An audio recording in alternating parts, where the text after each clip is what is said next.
presented by DraftKings Sportsbook, America's top-rated sportsbook. Download the app today and use promo code CHGO when you sign up. Welcome into Studio A of our CHGO offices here in the West Loop of Chicago. I'm Sean Anderson, the host of the CHGO White Sox podcast. You can follow me on Twitter at Sean_W_Anderson. And alongside me, as always, is the full CHGO White Sox crew. We got Vinnie Duber, the CHGO White Sox beat writer. You can follow him on Twitter at Vinnie Duber. And the man in the middle is Herb Lawrence. Hello. Rocking the CHGO Skyline shirt. You can follow him on Twitter at Ecknerwall23. He's our CHGO White Sox community leader. Happy New Year again, guys. It is still the new year, if you didn't know. We got some interesting stuff to talk about today. Mark Buehrle is taking one hell of a ride in the 2023 Hall of Fame ballot. There is going to be a 2024, folks, so there is going to be a fourth year of Mark Buehrle on the ballot. We'll talk about that in a second. Very excited about it. And then we're going to take a little bit of a deep dive into Andrew Benintendi. Found some funny things, found some interesting things, and excited to learn more about this this young man who the White Sox signed to a 5-year, $75 million contract. Excited to meet him very, very soon, hopefully, in this new year. Yeah, and I was not shocked because I've seen his career, but can we draft an Andrew or get an Andrew that's over 5'10"? Goodness gracious, we got the people are smaller than me. I feel good. I feel good about my height. I'm looking down at these people. Benintendi's 5'9", Andrew Vaughn is like 5'9" himself. So yeah, they both can hit their asses off. That is one thing that they both have in their tool bag, and I'm very excited when this thing becomes official eventually. I know that he was on vacation and there was no reason to rush a press conference, but it's getting a little antsy, especially with the Carlos Correa thing. And I know it's not the same, but until it's done, it's not done. Hey, you know from watching the San Francisco Giants the perils of scheduling a press conference before everything's officially taken care of. Yeah. Also, is Andrew Vaughn shorter than 6 feet? Because Baseball Reference has him at 6 feet, and you're a pretty good judge. You're tallest. He's right like around. Herb. He's shorter than me. In cleats, he's 6 feet tall. Yeah, he's a small guy. Now I'm 6'3", so I don't know. Like my perception is different, but I would venture to guess that Andrew Vaughn is not 6 feet tall. All right, so short Andrews. I'm gonna look at him eye to eye. It's like, you're short, like me. Congratulations. He's like, well, I'm actually average American size, so calm down, Herb. I thought an average American was 5'8". I thought I was average. No, you're not. You're short. Is average 5'10"? 5'10". Yes. You're both short, in my opinion. I am. I am the tiniest. But as I always say, like, bragging about your height is a weird thing because you didn't do anything to gain it. It's just your parents and your own genealogy. Are your parents tall? Yeah. Okay. Like, your parents tall? Nah, I'm both tall. I'm taller than both of them. Okay. Like, my dad is like 6 feet tall. My mom's like 5'5". So you'd think like there's Right in the decent middle. genes, right? Like Right my in the middle. 5'8". I don't know. You're right in the middle. That makes sense. I guess. But like you'd think it'd be like, like, my mom's kind of tall for a woman's standard. I think average woman height is like 5'4", 5'5". So like, it's about average, and here I am below average. I don't know. I would have been better at basketball. You got it all Shot in the too many brain threes. instead of the height. Yeah, it's Tallest not hitter on the that team, his name is Eloy Jimenez, obviously. 6'4"? Yeah. Or so? Yeah. Taller than you. He's taller than me, yeah. Yeah, there you go. Yeah. Is Luis tall? He might be taller. He's about the same height as me. He might be a little taller than me. Okay. Eloy's really tall. Well, it's good to... I would say he's taller than 6'4", probably. That is the thing about players. When you see them on TV, you could kind of see how tall they are in real life, but until you meet them, you don't realize how big of a people these are. Like Harold Baines, I saw him on TV. I was like, he's a decent size. You meet him in person, the guy now, like my hands are pretty big. He envelops me. He just like pretty much like, hey, crush my hand. I was like, that's a different person. And that's just Harold Baines. I saw Carlos Zambrano one time in person. I was like, no. He's a mountain of a human Absolutely being. not. You can never judge the height of an athlete based on what you see on TV because you're comparing them solely against other athletes. Yes. If Lucas Giolito walked in here, you would all. Is he the tallest? Everybody taller than Eloy? God, he's like 6'7". Yeah. God, he's so Eloy's listed at 6'4", but you're saying, Eloy might even be 6'5". He might be. I could see him being a little taller than that, but it's probably fine. I always like covering, like when we were covering basketball, like it was like, especially the NBA draft, they would height with shoes and without shoes. So like we got to really figure out like how cleats, how tall are the soles on a gym shoe? 2-3 inches. right? But enough to make a difference. And cleats, they got to add a couple inches, and then the sole. So hey, who knows? anyways, enough talk about height.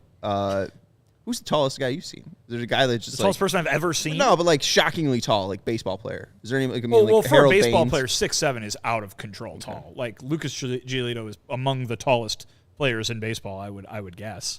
Not the tallest White Sox, John Rauch. Well, not ever. I just mean currently. I just like that fact. Yeah. John Rauch, yes. Who doesn't love a John Rauch fun fact? Everyone loves it. Exactly. We don't have any John Rauch fun facts. We'll have some Andrew Benintendi fun facts a little bit later. Do want to get to former pitcher Mark Buehrle. He is on the Hall of Fame ballot. This is his third year on the Hall of Fame ballot, and today was a huge day for him because the San Francisco Chronicle, that newspaper releases all of their baseball writers' votes at the same time, and it was huge because 3 different people have added Mark Buehrle onto their ballot. Thank you, Steve Kroner, who added Mark Buehrle to his ballot of the San Francisco Chronicle. You also had Christina Carl re-add Buehrle to her ballot in the first year of Buehrle's candidacy. Christina added Buehrle and then took him off last year. And that's the one thing that we have noticed, or at least I've noticed, is with Schilling gone and Bonds gone and Clemens gone, all those steroids guys have taken away votes, and Buehrle has gained some votes through those people. And then also Susan Slusser added Buehrle as well. So 3 votes for Buehrle today, and he is now 5 votes away for 5%, which if he gets those 5 votes, he will reach 2024 candidacy. Hit 5% keeps you on the ballot, and there's already been 109 public ballots, about 117 totally officially counted, and there's usually about 300. So you just need 5 more in about 300 ballots. So I think it's pretty safe to say that just like when you're going through the major league season, he's clinched a spot. We could put a little X next to Mark Buehrle's spot. He'll be back on the ballot in 2024. I don't know if he'll ever be a Hall of Famer, but you never know. It's wild to think, though. I mean, the caliber of players for various reasons, of course, that have been just kind of shuffled right off. And then you've got Mark Buehrle, who I think even his most ardent supporters would probably definitely call him a borderline guy, right? It's shocking to see him stick around a bit, given the quality of competition that he goes up against. Obviously, we've seen some Twitter controversy in the last few days, right, about people suggesting that there shouldn't be so many spots open to vote for every single year. I'm never for telling somebody they shouldn't be recognized for something, so I'm not going to be like, he doesn't belong here, you know what I mean? But it's wild to see how some people evaluate guys, as quote-unquote Hall of Famers. They keep it right at the top 0.1% of players of all time, and then some people are like, how can I pick the 10 best players on this sheet? And I don't think one way is right or one way is wrong. It's just interesting that there's such a wide range of opinion on it. When he stopped playing and retired in 2015, if you would ask me then, I'm like, is he a Hall of Famer? I would say no, not even close.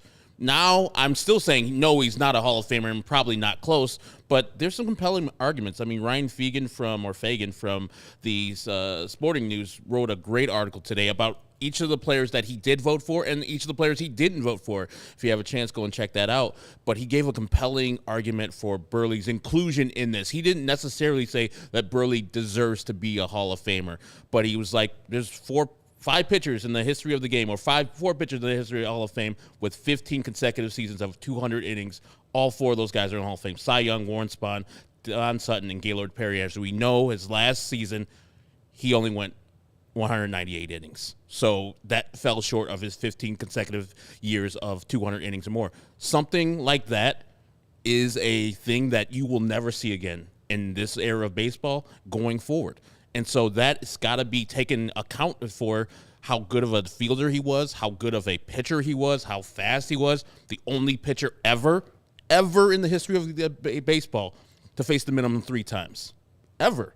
And he's doing this with 90-mile-per-hour fastballs. So, yeah, you got to take all the things that Mark Buehrle encompasses and put them all together and not think of him as Hall of Famer has to be one of the top 5 pitchers or top 5 position players in his time.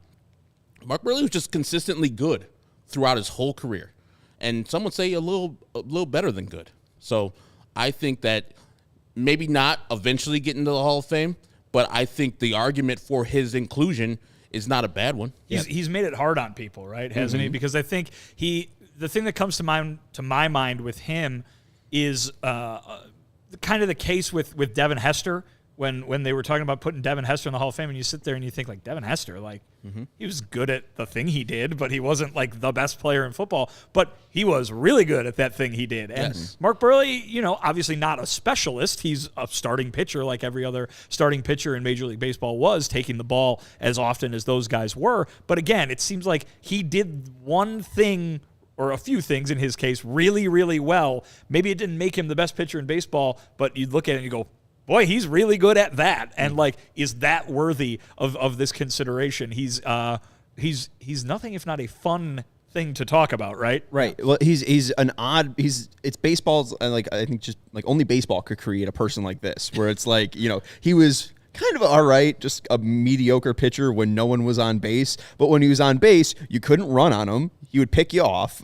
He wasn't making too many balks. And then there's also this thing from Paul Casella on MLB.com who wrote like a case for Mark Buehrle specifically. And, he always had an average ground ball rate, people think, because he worked quick and he was a lefty, that he was getting a ton of ground balls. But, his ground ball rate was pretty average, not like Dallas Keuchel levels. But Buehrle forced opposing hitters into 362 ground balls. That's fourth most by any pitcher since the stat was tracked since 1974, only trailing Maddox, Tom Glavine, and Pettit. So, like, just situationally, he was always fantastic, and he has those quirky things like 3 27 up and 27 down games in 3 different ways. One's a no-hitter, one's a perfect game, and then one is, two guy gets on, and then double play, guy gets on, double play. Very weird, and I think it's very encouraging to see that he's going to reach that 5% again. Fourth year is going to be a huge year for him, but even Andy Pettit right now, who I think has a similar case, obviously Pettit has those postseason stats just because he was a Yankee. Buehrle wasn't blessed with those appearances, but had a fun 2005, like had a really successful 2005 when he was in the postseason. And now I lost the train of thought. Basically, he's very unique, and Pettit right now is at about like 20% in his 5th year. So if Buehrle can get up to like 20% in his 5th year, then I think we're even closing in on, what could he get up to? Like if he gets up to 50% by his 10th year, could this be a veterans committee at? Like I think that he is a guy, especially how unique he is, 15 years later after the fact, I think people could look back on his career and be like, all right, he's really unique. He deserves to be in. And, I'm a proponent, and you mentioned the guy who was like, oh, I'm not voting for anybody this year, right? Like, I'm dropping 5 people from my ballot. I'm of the stance, like, you should add 10 people onto your ballot, right? I think you should max out the ballot. So, of course, if there's one person like me thinking, 10 should be the ad, of course, there's somebody being like, nobody should be voted for. But at least historically, tracking Hall of Fame inclusions and vote-in rates, like, the numbers have dropped drastically since 1970. There's a stat out there from Jeremy Frank basically showing just like the bar to get in has been raised so high to the point where it has become like the Hall of very, very, very good, where it's not just like the Hall of Fame. I think the bar could be lowered. And a guy like Buehrle, I think he's got a unique twist to his career where I think he does deserve to be included, where there's just not a lot of guys like that. And that's baseball's creation, I think. I mean, if you look at Jack Morris's inclusion, the reason why he's mostly included is because of the postseason success that he had. Now, Buehrle didn't have a lot of postseason success, but he didn't have a lot of opportunities. 2000, he was a rookie reliever. 2005, of course, he did a lot of good things there.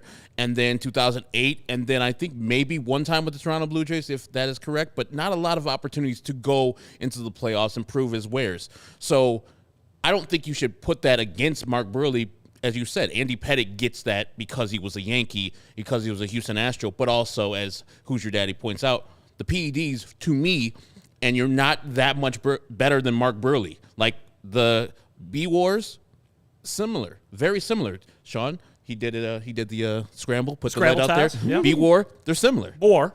Yeah. And so you would think that people who are voting for Andy Pettit, I don't know how you don't vote for Mark Buehrle. They're the same pitcher with different profiles, like in their totality. Like if you just look at B-War and all the rest of the stats, they kind of line up. Pettit was more of a strikeout pitcher than Buehrle was, but I'm saying, like, how do you say, that Andy Pettit, he deserves it. Mark Buehrle, no, he doesn't. So if you vote for one, I think you should vote for the other, unless you have a hard and fast stance against PEDs, then you should vote for Mark Buehrle. Here's an interesting question. It's a little bit of going off on a different road here, but my thought was always like, you want to make the Hall of Fame for fans, right? Yeah, fans are going to go to Cooperstown. Oh, yeah. They want to see their team's players right in there. If the White Sox have jerseys retired, obviously, right? But if you were to make a Hall of Fame case for White Sox fans, nobody was pounding the table like saying, put Paul Konerko in the Hall of Fame. Paul Konerko belongs in the Hall of Fame. Of course he does. Whereas a lot of people are saying that about Mark Buehrle, White Sox fans in particular. Who had the better White Sox career, Mark Buehrle or Paul Konerko?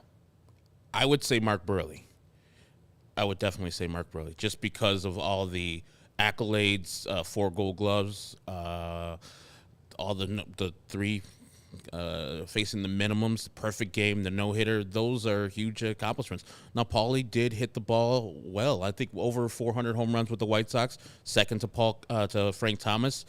But at first base, it's tough to say that he had a better career than what Mark Buehrle did, because I think that what Buehrle did was unique because of his body type, because of where he was drafted, because of how quick the games got over, and he didn't really strike anybody out. So he was doing this on just smarts and guile. Paul Konerko was a highly touted prospect drafted by the Dodgers and failed both at the Dodgers and with the Reds, and came here and had a resurgence. Great resurgence, and he was one of my favorite players. But if it comes down to it, yeah, Mark Buehrle.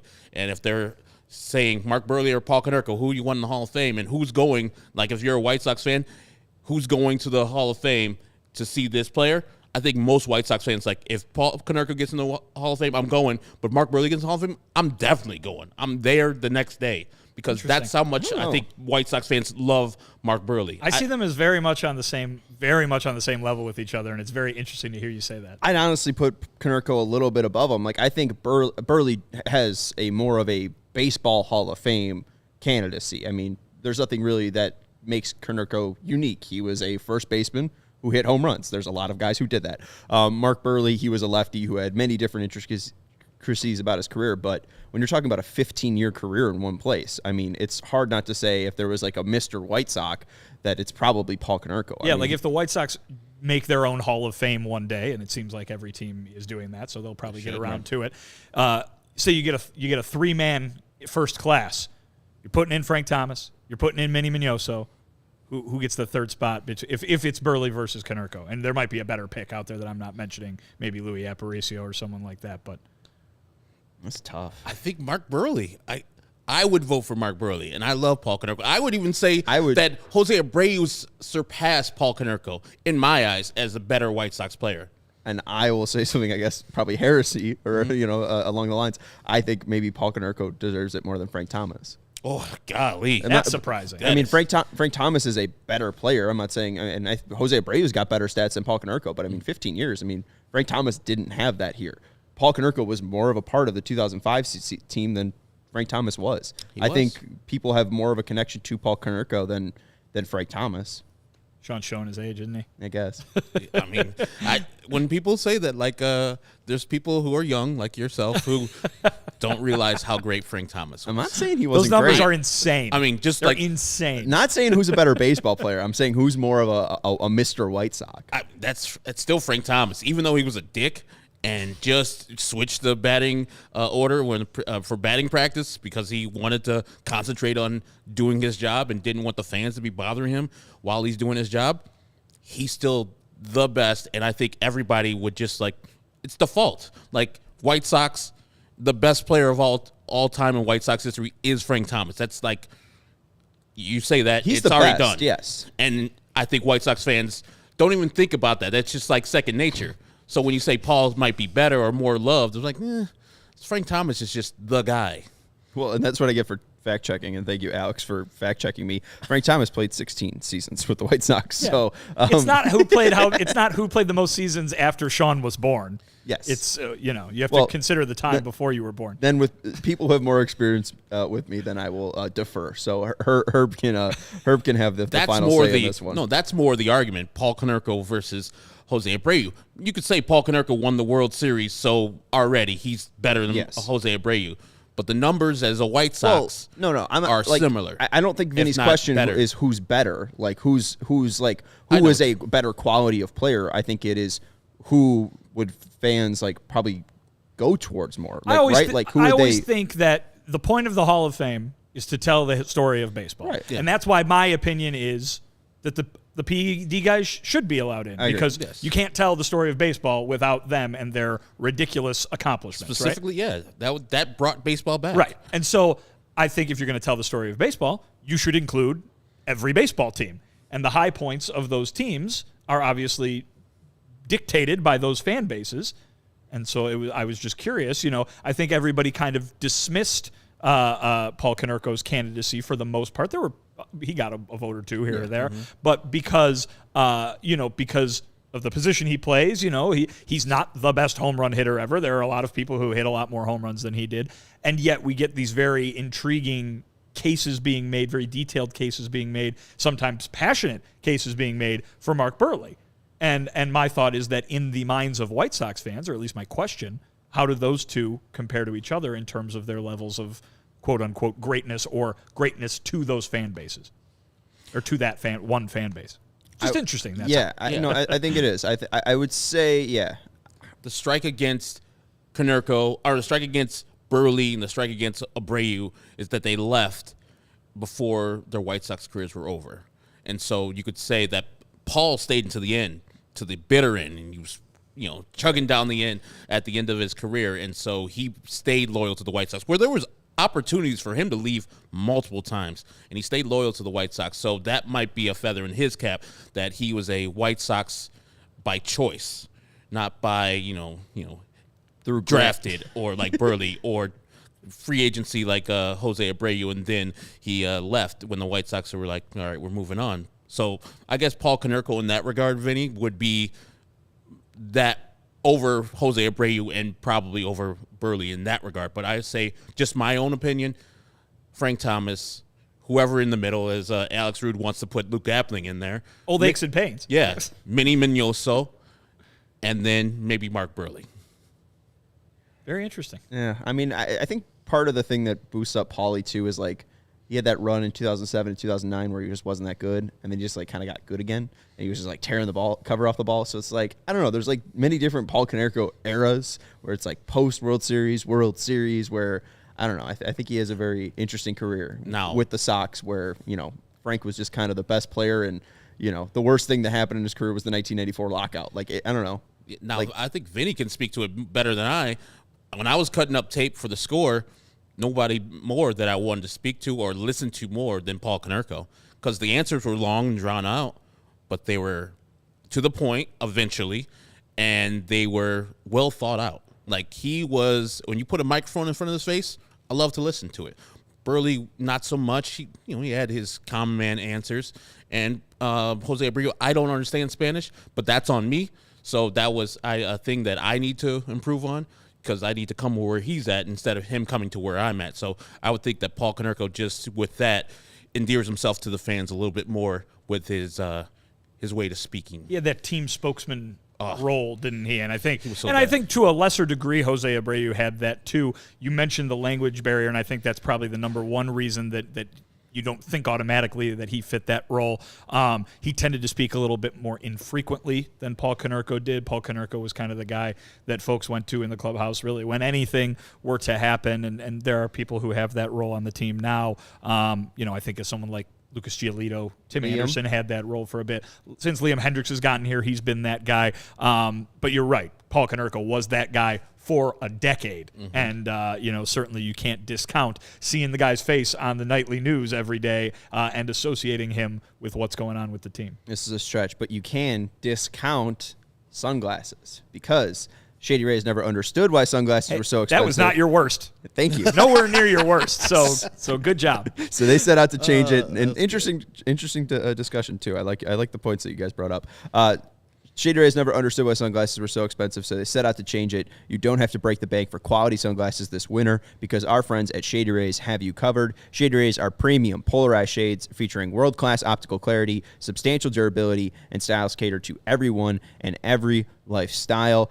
And Shady Rays customers seem to agree. With over 200,000 5-star reviews, they are just as good as the expensive pair that Herb bought before Shady Rays was a partner, and now he's got a Shady Rays, and he came in today looking fly with his Shady Rays. And also, they stand behind their product and told our team that if anyone has a problem with the Shady Rays, they will throw profit out the window and do what it takes to get it right. They offer free return and exchanges. You either love the Shades or Shady Rays will pay them to ship them back. That's it. So exclusively for our listeners, Shady Rays is running their deepest deal of the season. Use code CHGO for 50% off 2 or more pairs at ShadyRays.com. You could buy one, get one free. You can get 2 pairs for as low as $54. Redeem only at ShadyRays.com, where you can find all their newest and best shades. Also, got to let you know about Game Time.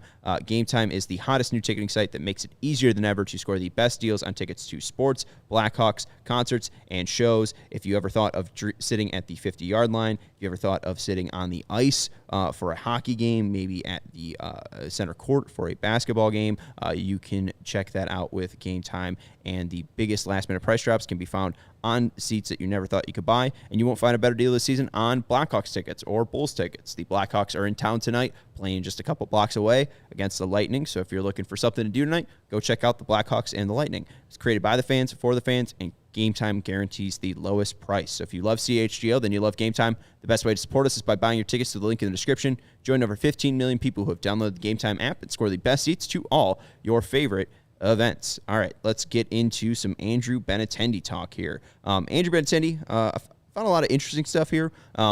First off, got a couple nicknames for you, and we can guess what they are. Very much like the White Sox, it's his name with a Y. There's Benny. There's Benny Baseball. Okay. There's Benny Biceps. And that's it. And then there's Air Benny. So those are the 4 nicknames that I found for Andrew Benintendi. So any stick out? I mean, we're just going to call him Benny? No, it's just terrible. I mean, these are just baseball names. Like, ugh. Benny Baseball. Hey, Benny. Hey, Ugh. if Chicago already has Benny the Bull, then maybe we should change his name to Benny the Sock. Ooh. There you go. That's like not that. bad. Yeah. That's And not bad. when I hear Benny, Should we make him green? bad or good, I hear about that damn Juliana Zobris song where she covered Elton John's I'm Benny sorry, and I the think Jets. you mean that Elton John song that was ruined by someone. There you go. Oh, God. I just hear that in my head. And I used to do the board for the Cubs, and I just hear it. I was like, how did he let her do this for him? It's terrible there. I thought she was a singer. Well, She was and- terrible at it. The one song that like really stuck out to And me a when I terrible was person, too. doing that board, yeah, I mean, apparently. just awful. Allegedly. Allegedly. Is it alleged? I don't know. Oh, okay. Well, just in case, covering our ass allegedly. Yeah. But yeah, the only other song that like stuck out like to me through the board was Jock Peterson's Walk Up, which is the Timmy Trumpet one, and now we're getting it just hit with us with Edwin Diaz and his walk in. So no wonder that caught my ear because it caught someone else's ear too. Got AJ and Hoosier Daddy both coming together and say Ben Nintendo. Yeah, I like that, but Ben again, Nintendo. I don't It's know. wordy. Yeah, it is. I just like Benintendi. His grandparents are from Sicily.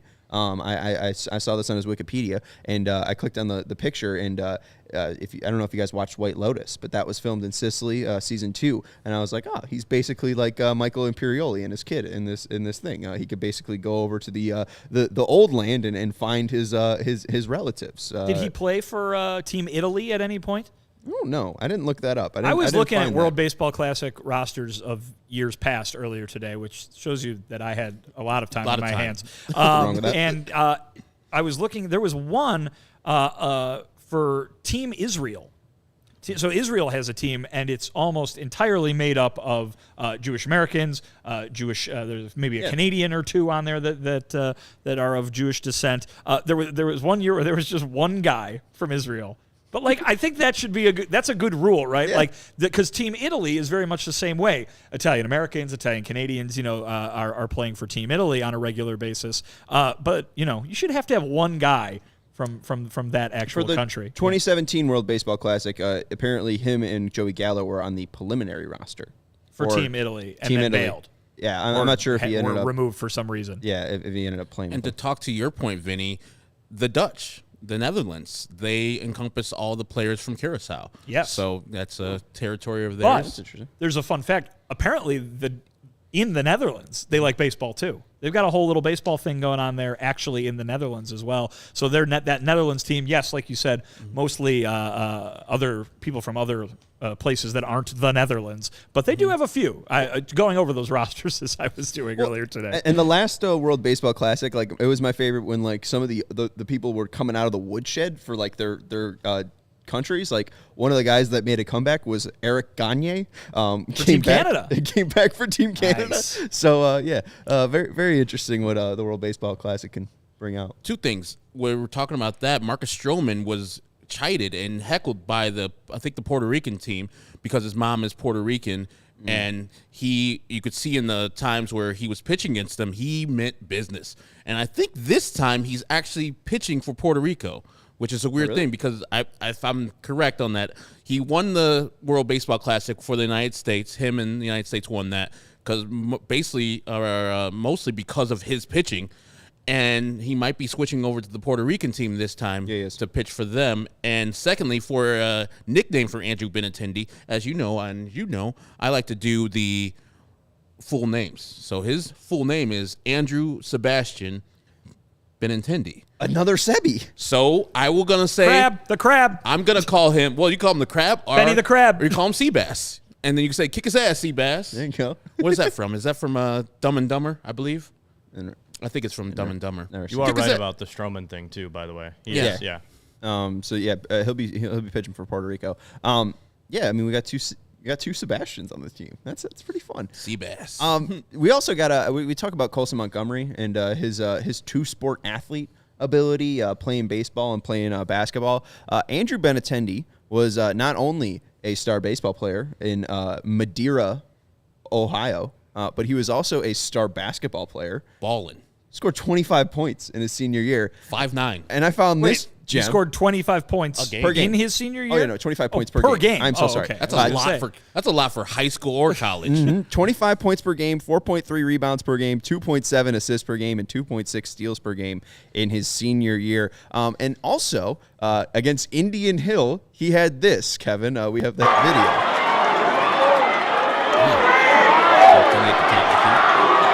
Driving right.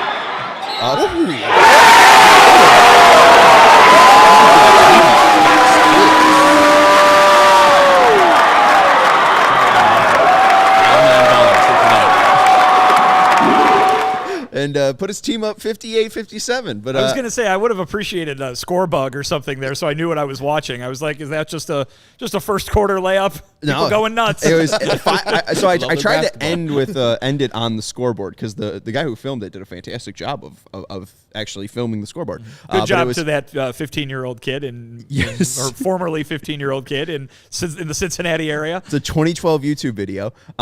It was 56-57. That Andrew Benintendi layup made it 58-57. And I just love the true moment where that whole crowd like held their breath there. Like that was palpable. And then it goes in and the explosion there. So Andrew Benintendi is a hooper. He might be the best basketball player on the team. I would have appreciated some pep band action. Would like to hear some, heck yeah, some high school pep band going on there. That would have brought me back to when I had a tuba solo in Hey Baby. So that was always a highlight of the year. How would you feel about a baseball team having like a college style band? I would love it, absolutely love it. So I could critique their song choices all the time. And apparently, sorry to headphone users. My bad to Matt McCory and KPW there. I'll definitely when I do the timestamps, put it there and say, "Hey, watch out! You're gonna die right here." Got a couple more high school fun facts for you for Andrew Benintendi. He was Gatorade Baseball Player of the Year. So I went through Gatorade Baseball Player of the Years from Ohio. One of the first award given out was 1985 and 1986. Guy wasn't really that notable. The next year, though, 1986, 1987, the second year they gave it out, some guy named Ken Griffey. He's all right. He was pretty good. Yeah. 2002, 2003, Chad Billingsley, former Dodger. Just as impressive as Ken Griffey. Yes. Yeah. Same career. Only time a player was two-time Gatorade Baseball Player of the Year in Ohio was 2003, 2004, and 2004, 2005. Former Mets pitcher John Neese. Odd that he very almost forgot entirely who that was. Exactly. Yeah. 2006, 2007, Derek Dietrich, formerly of the Reds. Miami of the Marlins. Guns, yes. Yeah, as well. Oh, yeah, that guy. And then 2012, 2013, Andrew Benintendi. So those are your Gatorade Baseball Player of the Years from the state of Ohio. Not Kyle Schwarber. I was wondering about no Middletown's Schwarber. Kyle Schwarber. Yeah. He's probably, I know he won like all-conference linebacker, too. Maybe he was a better football player than baseball player at that time, and then took it to the next level. I think At Indiana. he was, what year? I think they might have overlapped. Oh, wow. 2014. No, so he would have been, 2013 was probably his high school years. Yeah, I'm not sure why Schwarber wasn't one of them. I guess Schwarber wasn't that good enough. Hey, there you go. And then also got this tidbit from the 2013 draft. Obviously, he's from Ohio. Reds selected local native Benintendi in the 31st round of the 2013 draft. When the Red Sox stopped in Cincinnati in 2018, Benintendi had 3 sections full of bleachers. So about 1,000 fans were in attendance for Benintendi when he returned to Cincinnati. So we might have some local stuff here. And then there's another screenshot, Kevin, of the WCPO report. And basically, the Reds could have had him. The one thing that they didn't like was his size. Of 69 inches. So he measured in at 5'9", and that's why they didn't end up giving him the signing bonus of $1.2 million. He ended up signing 2 years later with the Red Sox for $3.6. So Reds could have had a nice investment there, but they decided not to do that in the 31st round. And it's funny talking about baseball drafts with the 31st round, where now it's shrunk down to 20 rounds. So just funny how that stuff usually works. But also, I think that he probably needed that SEC baseball experience to hone the player that he was. Going down to Arkansas and doing the things that he did there, where he won the Golden Spikes Award and the Dick Hauser Award, were necessary for him to be the baseball player that he was. I don't know in the Red system if he's a teenager coming there and they develop him correctly the way the Boston Red Sox had, and he becomes the player and the White Sox are signing him when he's a 28-year-old. Yeah, he was basically was always committed to Arkansas. He really wasn't too interested in not going to college. But I guess, if they gave him the money, he might have. Hey, he had to go play for Dallas Keuchel's alma mater. Yes. And James McCann, too, right? Yeah. Well, I was going to bring this up. So University of Arkansas players, and this is hitters only. So you do have some pitchers as well in here. You have Cliff Lee, Dallas Keuchel, Ryan Stanek, Drew Smiley, some very legends of the baseball world. But hitters, there are 9 players who have played in more MLB games, who went to the University of Arkansas than Benintendi. James McCann, number 9. Logan Forsythe, 5th. Remember him. And Eric Hinsky, 2. Those were basically the guys that were more notable, at least that I would recommend. I don't know if you guys knew Kevin McReynolds. Yes, of Okay. course. Johnny Matt? Ray. No. I know him from old Johnny Ray. That's from Come On Eileen, right? Yeah. Isn't that in there? So, yeah, that's that guy. Jeff King. Remember him, Red, right? Okay. Gene Stevens, he was from the 50s. Randy Jackson, not that Randy Jackson. He was from the 50s. And then Tom Pegnazzo? Yeah. Tom Pegnazzi? Yeah, former Cardinal, right? Okay, yeah, former Cardinal. So those are the Arkansas greats for Major League Baseball. No one went to Madeira High School to the major leagues outside of Benintendi, but getting into the Golden Spikes Award that you brought up here, here are the Golden Spikes players or Golden Spikes Award winners who also played for the Sox. Benintendi in 2015. You guys got any other guesses? Or I know Herb already looked at the list. Yeah, I already know 2 of them specifically. Well, 3 of them specifically. My favorite player of White Sox history, Robin Ventura. He went to Oklahoma State, Golden Spikes. Alex Fernandez, I think he went to Miami Community College. Mm-hmm. And, of course, Andrew Vaughn. Yep. So Vaughn in 2018 out of Cal, Fernandez out of Miami in 1990, Robin Ventura in 88 out of Oklahoma State, Benintendi out of Arkansas in 2015, A.J. Reed in 2014. Cleanup hitter to cut the next day. A.J. Reed. A.J. Reed. Poor A.J. Reed. Yeah. He is on the all-rebuild team, isn't he? He might be captaining the all-rebuild team. He's the first baseman of the all-rebuild team. I always think of Odrisamer Despaigne first, but A.J. Reed's not too far back. Yeah, A.J. Reed's a pretty good. If anyone has an A.J. Reed jersey out there, let us know. That was what Chuck's gonna find it. Chuck will find Chuck it. will find it. One of the only photos I have with my girlfriend at a White Sox game, the caption on Instagram is two players or pictured two people who are better at baseball than AJ Reed. So just mean. Yeah, hey, well, he wasn't that good. I mean, he won the Golden Spikes Award. Yeah, but he wasn't that good in Major League. And then Got a cup of coffee. That's nice. 1995, this guy's still around. Mark Kotze, current manager of the A's. Manager of the A's. Former White Sox great. Yes, former White Sox great. And then 1987, in the back half of his career, Jim Abbott was a White Sox and a Golden Spike winner out of the University of Michigan. So there's your Golden Spike history for the White Sox. Not too in depth, but we'll get into about 2015 and the back half of his career in a second. And I know it's not necessarily a White Sox, but a guy that managed for the White Sox organization, Yeah. Tito Francona. Terry Francona was a Golden Spikes Award winner. I think he went to Arizona State back in the early 80s. I knew you were going to bring it up, but I was like, players, Yeah. you know. But there's a lot of like Mark Tito didn't sit Kotze, up. now the current managers. Mark Kotze's on that list. Of course, Tito Francona. There's one more. Robin Ventura. Robin Ventura also. Great manager. One of the best. One of the earlier guys, Augie something. Augie Ojeda. No, Former Cub. he's a college coach up in Augie Wisconsin. Garrido? Oh, no, not that the one. Texas guy. I thought it was the Texas guy, but then this guy was like, he had a short minor league career and then just went back to the college that his dad was the coach at, and then took over for his dad, and now is just the coach. So basically, that career path was set up for that Augie. But anyways, let's take a quick break, and we'll talk about the 2015 draft, where the White Sox basically first came in touch with Andrew Benintendi, or they could have got their hands on him first. But we first got to let you know about the ComEd Energy Efficiency Program. It's committed to helping families and businesses in the communities we serve manage energy usage and lower energy bills now into the future. ComEd offers a wide array of incentives on lighting and other efficiency upgrades to commercial, industrial, and public sector customers of all sizes across our territory, and customers can inquire about how to upgrade outdated lighting to energy and money-saving efficient LED lights. Learn more about network lighting to operate your lights through your mobile device and track your facility's energy usage and more. Incentives have recently increased for indoor-outdoor lighting and network lighting controls, making these projects even more cost-effective than ever before. So visit ComEd.com/poweringbiz. That's ComEd.com/poweringbiz. Now to start saving money and energy. To start a project, contact us at 1-855-433-2700. And for more information, email businessee@ComEd.com or public sector ee@ComEd.com. And before you keep on going, Phil Nevin, another manager that won the Golden Spikes Award winner. He's the current LA Angels manager. And this is a weird thing. I looked it up. All the Golden Spikes Award winners still with us. Oh, All good. that's good. Bob Horner, 1978 winner, still with us. It's not that old. Every He was single in college in 78. That's 40 interesting. That's an 44 interesting years fact. ago. Yeah. Cubs legend Phil Nevin. Yes. Cubs legend Phil Nevin. Yes. Thank you, Remember Kevin. And we got to let you know about FOCO. And I was very excited.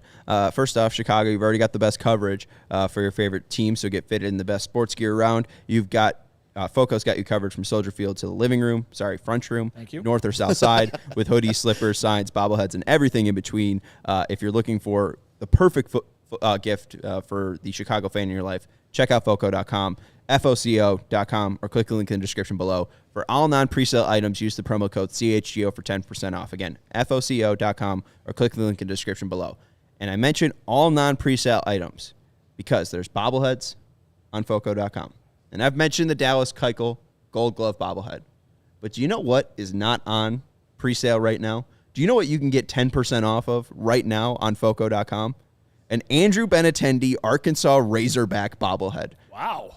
So you can get that for 10% I'm off. shocked that exists. Very nice. That would look pretty good on the in table. In a red jersey, yeah. Hey, I was looking around. Hogs. And, they had a Benny baseball giveaway back in 2018 at University of Arkansas, but then I was led down the road of FOCO.com, where they have their own version of a Hogs Andrew Benintendi. Incredible. So very interesting. And there's a couple Andrew Benintendi bobbleheads out there. I mentioned Air Benny. That was a play in Game 2 of the 2018 World Series. Brian Dozier, Twin legend, is up.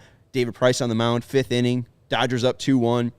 Dozier rips one into the corner of the monster, and Benintendi leaps up and makes this very galloping catch. It was very nice from Andrew Benintendi. And then also he was noted for, I think it was Game 4 of the 2018 ALCS.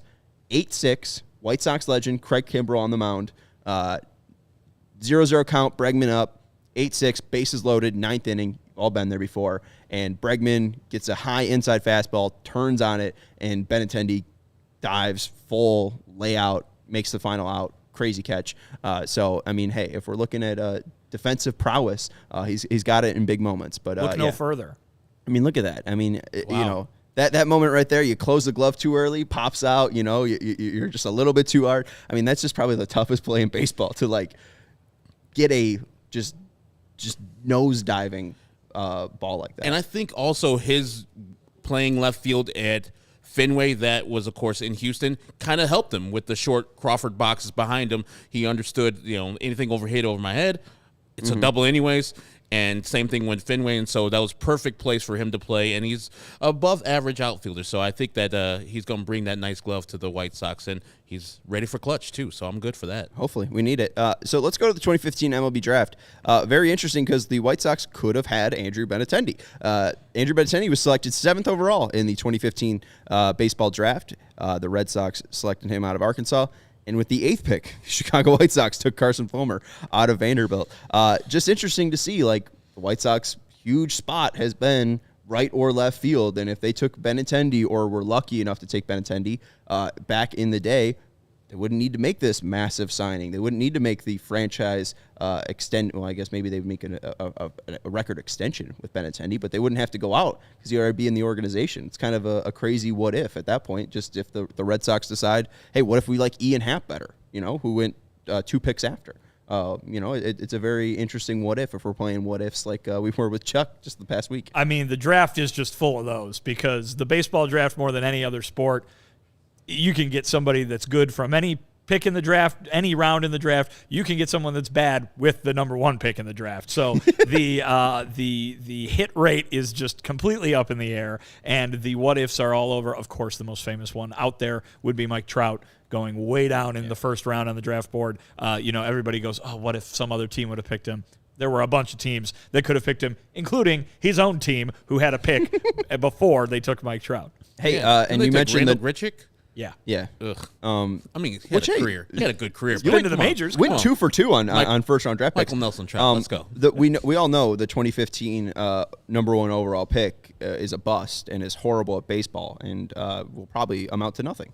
It's Dansby Swanson, and I was just trying to get Kevin to noted Cubs fan. Get mad. Yeah. Okay. He's That's World Series champion Dansby Swanson. There you go. Too. That is true. Hopefully 2-time World Series champion Dansby Swanson. But even with that too, Carson Fulmer taken 8th out of Vanderbilt. Teammate Walker Buehrle taken 24th. See, so there you go. And also Josh Naylor was taken 12th. So in that area, the Sox could have had Josh Naylor too. When I was watching the College World Series that year specifically, I think the reason why is because the Illini were in that College World Series, or the qualifying at least, and Carson Fulmer was dominant during that time. And I do remember Walker Buehrle, but Carson Fulmer was the guy. He was the headliner. He was the Saturday pitcher, the Friday pitcher for the Vanderbilt Commodores. So I don't too much blame the White Sox. I mean, they're supposed to be a little bit smarter than anybody else. In hindsight, yeah, you could see it's a bad pick. But at the time, I don't recall a lot of people saying, Carson Fulmer, he was going to break down, blah, blah, blah. I remember the talk about Chris Sale, why he dropped to wherever, 13th overall. Hey, he's going to have Tommy John. He's going to break down. That's why you got him. Same thing with the 3rd overall pick, Carlos Rodon, which turned to be prophetic because he did have a lot of injuries for the White Sox. But I remember Carson Fulmer. People were like, man, you got Carson Fulmer at 8? Solid. Great pick, White Sox. So I don't blame them for that one. Who could have known that Ian Happ was going to turn into the player that he is now?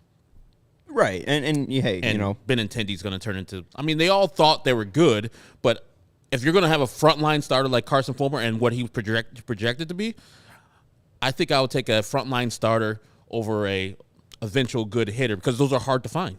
I guess, but I mean, especially when they're cheap. Like Vinny was saying, I mean, in the top 10 or just even in the baseball draft, it's tough to find that guy.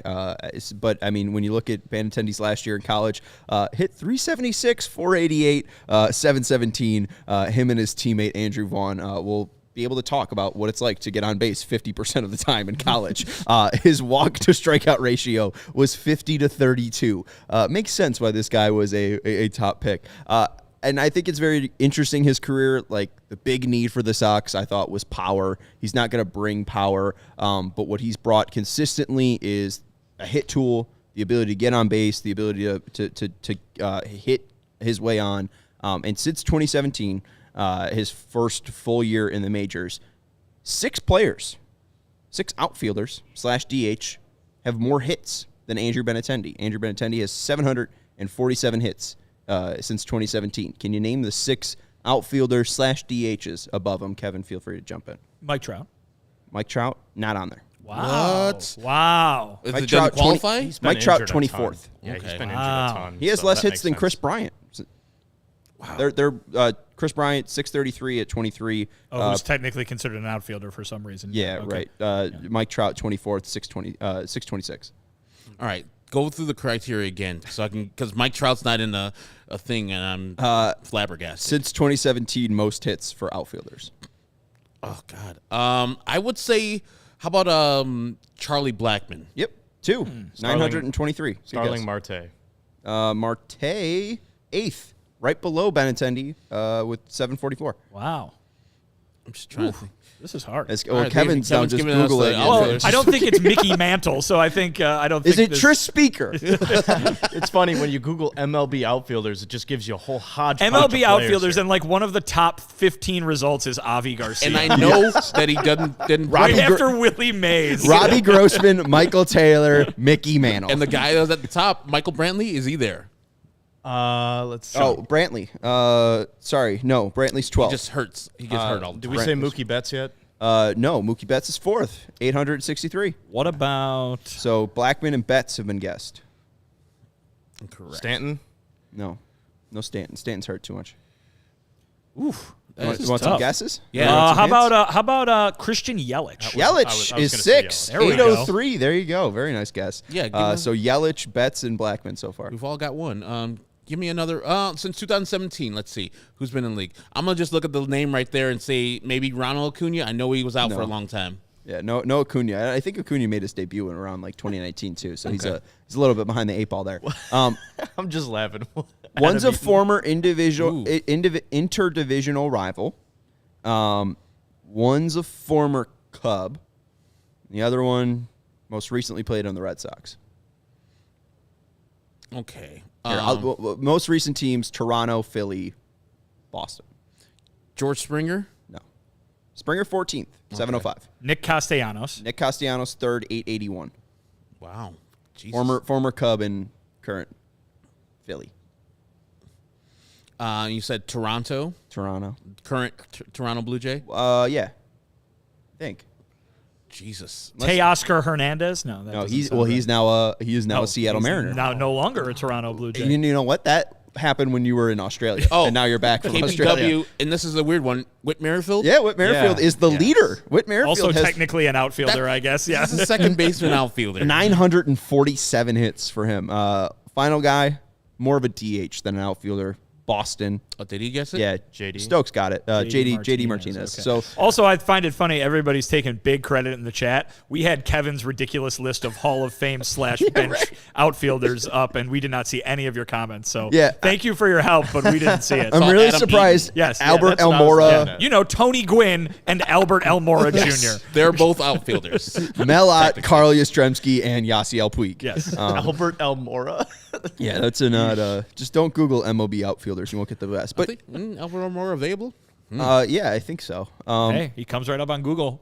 If a front office's strategy is just to Google MLB outfielders, wonder if there's any we can get out there. Elmora, Adam Eaton, Well, Ty Cobb. well now that You can get him. I don't know if you can sign him. now that Mickey Mantle's been brought up, I was watching this video from Foolish Baseball, and he showed just basically the ridiculousness of Aaron Judge's last year, and you were surprised that he was playing center field. The stat was highest OPS by any center fielder. He had the 3rd highest OPS Last for any year. center fielder. Yeah, and the guy who had the 2 better seasons, Mickey Mantle. So, pretty ridiculous that the 6'7" guy who's as tall as Lucas Giolito is agilely playing center field out there. But yeah, Andrew Benintendi, not going to bring a ton of pop, but plays 700 games over the past 5 seasons. Like, that's what the White Sox need. The White Sox need somebody who is going to play. The White Sox need somebody who is going to play decent defense, and they got that consistency. You know? Right, consistency. And we saw the spark that Elvis Andrus' consistency brought to the team. And I think that if Andrew Benintendi, when the signing becomes official, I'm looking at him as a two-hitter in this White Sox lineup because of his ability to get on base and also his handedness, left-handedness to break up all that right-handedness. And I think he would be the only, now Gavin Sheets is the only strictly left-handed hitter on the team. They have a couple switch hitters there, but I like his on base. I like his hitting profile. I would love for him to hit for more power. And that's the thing. Like in college, I know that's a metal bat, hit for power. In the minors, he hit for power. And then it's just been, drained because it's a much tougher league. He's not necessarily like a guy that it's going to be hitting single digits like he did last year. That's an anomaly. But if he can get up to 25, like I said, 2 times in his 5-year career here with the White Sox, I think that would be what the White Sox need, and that'll be a great signing for them. Because if you could bring the power bat along the getting on base, I think the White Sox got a steal there. Well, in 2021, he hit 17, which would have led the team. So I mean, that's great. I mean, if that's a floor that he could give, I mean, I would be thrilled with the signing. If he gives you 10, I'd be fine with that power output. It's his reason isn't to hit home runs, but if you have Tim Anderson who's getting on at a 330 clip, and you have Andrew Benintendi who's hitting at a 330 clip, probably going to be really easy for Eloy Jimenez and Luis Robert to drive in runs. And it's, again, just about those guys staying healthy. If Luis Robert doesn't play 140 games, that $75 million contract for Andrew Benintendi doesn't mean much because Benintendi is supposed to be driven in by that guy. So if he does his job, doesn't really matter, what he's doing because, the guys behind him aren't doing their job or at least aren't staying healthy. So, it's not on Benintendi. He isn't supposed to be the savior. He's supposed to give you consistency, like you said. So it's gonna be interesting to meet him. What the personality's like. What kind of edge he'll bring, or if he'll just kind of be quiet and just kind of going and doing his job like a Benny baseball guy would. And I brought up you brought up Benny the Bull, Benny the Sox. I said make him green because of southpaw. Like if we're thinking, I'm thinking of the weird Benny the Bull one where it's kind of an inflatable mascot. I'm thinking, green guy. Basically a green version of Benny the Bull. Sure. Yeah. Andrew Benintendi, the Incredible Hulk, is what you're trying to turn him into. Gotcha. Yeah. Hey, maybe he'll hit 20 home runs.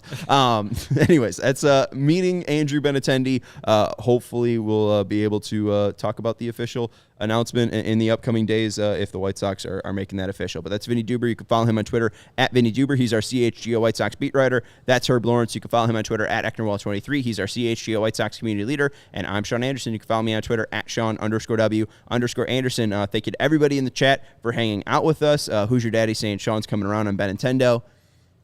Wow, it rolled right off your tongue there. Well, yeah, it did. Yeah. It's pretty easy to say. You are coming around on it, I think. Benintendi's fun. If he's got good vibes, I'll be in. But is he? What version of Nintendo is he? Is he Nintendo? Is he Super Nintendo? Is he a Nintendo 64? Is he a Nintendo? The GameCube? GameCube. That was Nintendo. Yes. Yeah. I was trying to go in order. I think I stopped at GameCube. Or is he a Nintendo Wii? What's those ones that we had with the Tetris? Game Boy. Game Boy. Yeah. Nintendo Game Boy. Yeah. I don't know. I mean, he can't be 64 because that's not his number. What if he was number 64? That would be sick. That'd be cool. That'd be sick. I think that then he would be. Then he would be Ben Nintendo. Nintendo 64. Yeah, absolutely. I don't know. And just for short, Ben 64. See, we've already got it for you. If you're listening, that's your number. It's very easy. Sox marketing department. Just sign. Hurry up. You guys got a favorite N64 game? Donkey Kong 64. Okay. That was my go-to. GoldenEye. Yeah, you can't go wrong with GoldenEye. Mario Kart. It was the only one I understood. Mario Kart. I was low-key big Mario Tennis fan. Ooh. Yeah. With the Wii? No, just regular N64. Yeah. Okay. Any of those wrestling games, those WWE wrestling games, you could grab the trash cans out of the crowd. Those were always fun. Hey, back when we had an N64, we called it WWF. WWF, no mercy. Yeah, damn pandas. Yeah, Benintendi, he was 94. He's probably more of a GameCube kid, if anything. Big GameCube guy, Andrew Benintendi. You got to ask him that. Yeah, just be like, hey, my first question. If you had a console choice, maybe Nintendo specifically, what do you rock? But anyways, thank you to Kevin. She was like, Commodore 64. Shut up. Get out of here. Huge Sega Genesis guy. Thank you to Kevin Wells for producing the show as well. And we will talk to you tomorrow here on the CHGO Sports YouTube channel at 4 p.m. Go Sox.